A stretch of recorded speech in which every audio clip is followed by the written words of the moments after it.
SCI REMC is a member-owned cooperative in the state of Indiana. We are the largest distribution co-op in the state with over 4,000 miles of line and roughly 35,000 plus service members. Some 68% of our service territory is forested, so we have a lot of trees. So that presents its unique challenges. We've always looked to innovation to provide reliable electric service to our members. We have been using the hydraulic reclosers for many years and has been a workhorse in our plan. But our members are looking for improved reliability, and the Siemens CMR product provides that. It's plug and play. You set it up, it's roughly good for 25 years. The batteries need to be changed every 8 years. We don't have to roll a truck, we don't have to have a bucket. We can run up the pole, change the batteries, and put it back in roughly 10 minutes.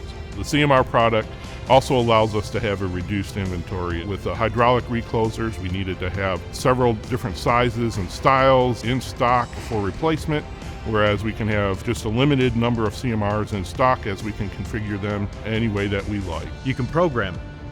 And for our coordination issue with the hydraulics, they're very, very difficult to coordinate with other downline devices.